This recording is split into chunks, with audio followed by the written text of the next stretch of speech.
नमस्कार, कंज्यूमर अड्डा में आपका स्वागत है। आपके साथ मैं हूं विपिन भट्ट और आज एक बार फोकस फिर है कोरोना के ऊपर और हम कह रहे हैं डेल्टा का कहर और जरूरी है बूस्टर, क्योंकि डेल्टा या डेल्टा प्लस वेरिएंट एक बार फिर से सुर्खियों में है।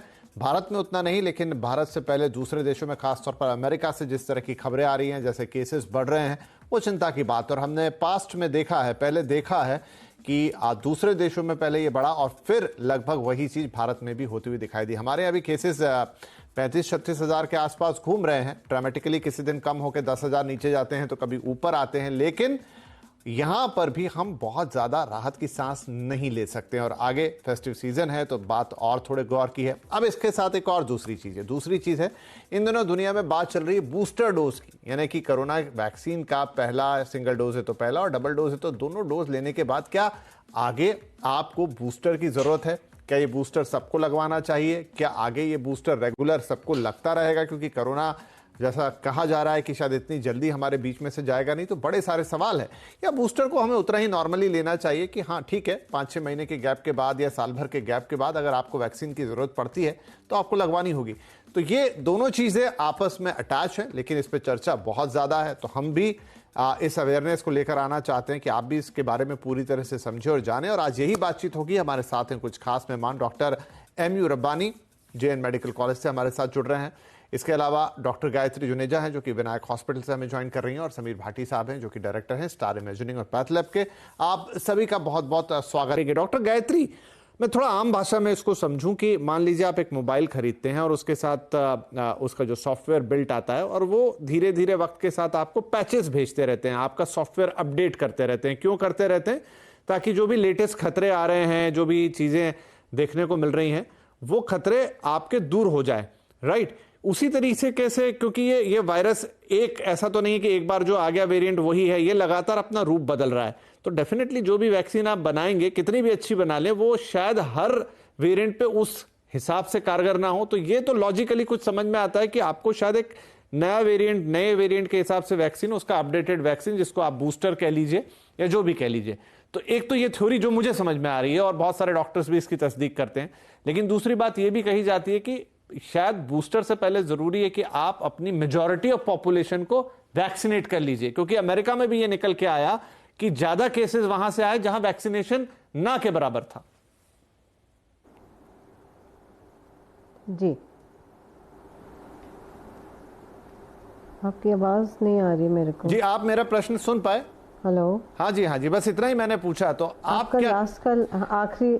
जी, आखिरी में मैंने यही कहा कि मैम मतलब इसको कैसे समझें। ये दोनों मैंने आपके सामने उदाहरण किए कि आपको बूस्टर लगेगा एक अपडेटेड वैक्सीन की तरह, लेकिन क्या उससे पहले ये जरूरी है कि वो अपडेट आप लोगों को दें? उससे पहले ये कि आप सारे के सारे जो आपके लोग हैं उसमें मेजॉरिटी को आप पहले वैक्सीनेट कर लें? देखिए जी, प्रश्न बहुत ही अच्छा है और आज के हिसाब से बहुत लाजमी भी है। अब हम देखें ग्लास को, एक ग्लास में पानी है, ग्लास आधा भरा है या आधा खाली है, इसको समझने की बात है।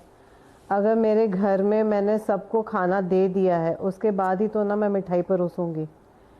तो मेन चीज़ मुद्दा ये है कि अगर तो मैंने सबको पहली डोज से डोज फर्स्ट सेकंड डोज दे दिया है, उसके बाद मैं सोचूंगी कि मैंने बूस्टर देना है कि नहीं देना है।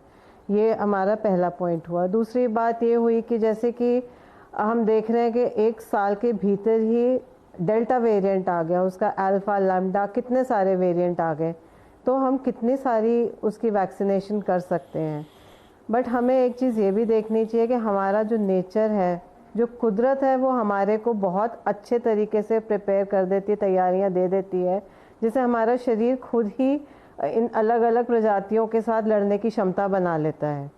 लेकिन उसके लिए ज़रूरी ये है कि या तो इन्फेक्शन हुआ हो, उससे इंसान रिकवर किया हो, या फिर उसको दोनों डोज वैक्सीनेशन की लग गई है। इस वक्त हम लोग सब एक ऐसे समुंदर में तैर रहे हैं जहाँ सारे देशवासी, सारे अलग अलग देशों के वासी, हम सब एक दूसरे का हाथ पकड़ के चल रहे हैं। ये आगे आने वाले टाइम ही बताएगा कि आगे जाके हमें बूस्टर डोज की आवश्यकता पड़ेगी कि नहीं। अब जैसे इन्फ्लुएंजा वायरस है, हर साल जो हम प्रेगनेंसी में भी या वैसे भी वायरस इन्फ्लुएंजा की वैक्सीनेशन हम देते हैं, तो उसके लिए नए जो उनके वेरिएंट्स आ जाते हैं, उनकी अपडेटेड वेरिएंट्स देते हैं। हो सकता है आगे आने वाले टाइम में इसका कोरोना का भी यही एक हल निकले। इस वक्त कहना बहुत मुश्किल है, बट अगर मेजॉरिटी डॉक्टर्स की तरफ से समझे तो इस वक्त हमारी जो प्रायोरिटी है बूस्टर से पहले ये है कि मैं अपने सारे देशवासियों को एक एक के पास इस इन्फेक्शन से लड़ने की क्षमता हो। उनके जो 2 सेल होते हैं, एक बी सेल और एक टी सेल, जो एंटीबॉडीज़ बनाते हैं, उनकी जो याद रखने की क्षमता होती है वो बहुत अच्छी होती है। सपोज़ करें या तो इन्फेक्शन हो गया या हमने उनको वैक्सीन दे दी, तो जो ठीक है एक टाइम के बाद उनकी एंटीबॉडीज़ कम होनी शुरू हो जाएंगी, बट अगर दोबारा वही इन्फेक्शन उनको लगेगा तो वो एंटीबॉडीज़ और डबल ट्रिपल तरीके में बढ़ के अपनी बॉडी हमारी बनाएगी, क्योंकि जो तो सेल है वो उसकी इमेज को कैप्चर कर लेते हैं। हमारी कंट्री हिंदुस्तान अभी हम इतना रिसोर्स रिच नहीं है कि हम अभी बूस्टर डोज के लिए पॉइंट मैम, ठीक है, अच्छी बात है।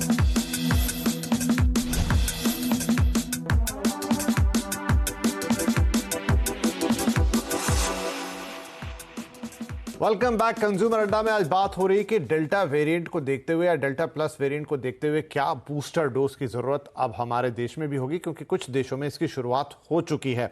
उसी पर काफी विस्तार से चर्चा हुई इस ब्रेक के पहले, लेकिन अब हम बात करते हैं कि जिन लोगों को ऑलरेडी वैक्सीन लग चुकी है, क्या उनके लिए ऐसा है कि कोई डेल्टा या डेल्टा प्लस या लैम्डा जो भी वेरिएंट नया आ जाए उस पर ये वैक्सीन काम नहीं करेंगी, और अगर करेंगी तो किस हद तक? तो डॉक्टर गायत्री मुझे बताइए कि जब हम कहते हैं कि नया वेरिएंट आएगा, अपडेटेड वैक्सीन चाहिए, बूस्टर चाहिए, लेकिन जो मौजूदा वैक्सीन मान लीजिए डबल डोज है तो डबल डोज, सिंगल डोज है तो सिंगल डोज अगर किसी को लगी है और हिंदुस्तान में कोवैक्सीन और कोविशील्ड मेजॉरिटी में है, तो मान लीजिए डेल्टा प्लस से भी कोई अगर संक्रमित होता है तो क्या ये वैक्सीन बिल्कुल काम नहीं करेंगी, 50% काम करेंगी, या एक अभी हमें आइडिया नहीं है कि ये उस पर कितनी प्रभावी होंगी? देखिए, इस क्षेत्र में रिसर्च दिन ब दिन चलती ही जा रही है कि ये काम करेंगी या नहीं करेंगी। इनफैक्ट अब तो अलग अलग वैक्सीन्स को हम लोग मिक्स करके लगाने की कोशिश कर रहे हैं कि हो सकता है इससे इम्यूनिटी ज़्यादा बढ़ जाए। इस वक्त तो कहना काफ़ी मुश्किल है, लेकिन जिस तरह से चीज़ें चल रही हैं, जो स्टडीज़ के रिज़ल्ट्स आए हैं, उनसे तो यही उम्मीद की जा रही है और काफ़ी पॉजिटिव लग रहा है कि काफ़ी हद तक हमें आगे अगले वेरिएंट्स के साथ हमें बचाएंगी। राइट, तो आपका ये कहना है कि ऐसा नहीं होगा कि बिल्कुल निष्प्रभावी हो जाएंगी। अगर डेल्टा वेरिएंट से कोई संक्रमित होता है और उसको 5-6 महीने पहले वैक्सीन लगी है तो एक हद तक तो फाइट होगी ही। हाँ, ये है कि उस पर उतनी कारगर नहीं हो सकती जिसे हम एफिकेसी कहते हैं कि 96% अगर पहले डिक्लेयर की गई थी तो हो सकता है 85 हो जाए, 70 हो जाए, लेकिन वो 0 नहीं होगी, वो या 10 या 15 नहीं होगी। डॉक्टर गायत्री, आप हमें ये बताइए कि अब जब हम बात कर रहे हैं कि डेल्टा प्लस वेरिएंट का खतरा हो सकता है, या अमेरिका में हमने लेयर देखी है, पिछली बार भी अगर हम हिस्टोरिकल चार्ट देखें तो पहले इन देशों में वो चीज आई, क्या हमारे यहाँ भी अब सेम रिपीटेशन होने के चांसेस हैं, या इस बार हालात अलग होंगे? क्योंकि हमने भी भले ही पूरी आबादी नहीं या 70% आबादी नहीं, लेकिन एक बड़ी आबादी को वैक्सीनेट कर दिया है, और जो हमारा नेशनल सीरो सर्वे हुआ है उसमें भी 70% लोगों के आसपास एंटीबॉडीज डेवलप हो चुके हैं। तो क्या ऐसी आशंका इस बार कम है कि अगर अमेरिका में हमने हालात बिगड़ते हुए देखें तो same to same repeat Hindustan में भी होगा? देखिए, हमें उनके साथ हम कंपेयर नहीं कर सकते हैं, पहली बात, क्योंकि कई इन्फेक्शन ऐसे हैं जो हिंदुस्तान में ज़्यादा हैं, वहाँ पे नहीं है, अब जा रहे हैं, ट्यूबरक्लोसिस जैसे फॉर एग्जांपल। तो दो अलग अलग कंट्रीज़ को कंपेयर करना मेरे ख्याल से तो ठीक नहीं है। तो रही बात कि हमारे को क्या इतना सीवियर हो सकता है, जी हाँ बिल्कुल हो सकता है। इसलिए हमारे को मास्क और जो 2 गज की दूरी है इसका पूरी तरह प्रयोग करना पड़ेगा, नहीं तो दोबारा से जो अभी हम भयंकर एक स्थिति से निकले हैं मई जून जुलाई की, वो दोबारा ना आ जाए, क्योंकि आगे त्योहारों का मौसम आ रहा है और सर्दी में और भी ज़्यादा इन्फेक्शंस होने के डर रहते हैं, क्योंकि हवा प्रॉपर साफ़ नहीं होती, बहुत पोल्यूशन होता है।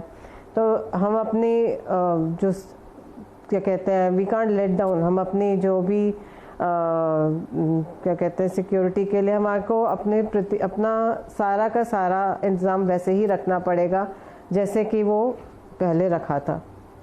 यहां पर आबादी जो है उसको कुल मिलाकर 70% के आसपास ये इन्फेक्शन हो चुका है।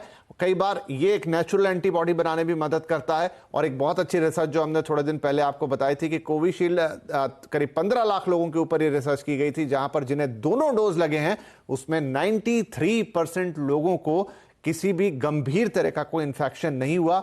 उन्होंने सक्सेसफुली कोरोना को फाइट किया और वो बाहर आ गए। तो ये सारी बातें इस चीज को इंडिकेट करती हैं कि इस समय बूस्टर डोज की अभाव में भी हमारे लिए ज्यादा दिक्कत नहीं है। लेकिन ये बात जरूर है और बेसिक लाइन है जो हर बार कहते हैं कि तमाम अभी आगे फेस्टिवल्स भी हैं, सब कुछ भी हैं, तो आप जरूर बेसिक प्रोटोकॉल का ख्याल रखिए। दोहराने की जरूरत नहीं हो, आपको सबको मालूम है। और अभी तक अगर आप वैक्सीनेटेड नहीं है तो जल्द से जल्द बुकिंग कीजिए और खुद को वैक्सीन लगवाइए, क्योंकि उसकी कमी अब कोई नहीं है देश के अंदर। फिलहाल आप सभी दर्शकों का इस कार्यक्रम में शामिल होने के लिए शुक्रिया। नमस्कार।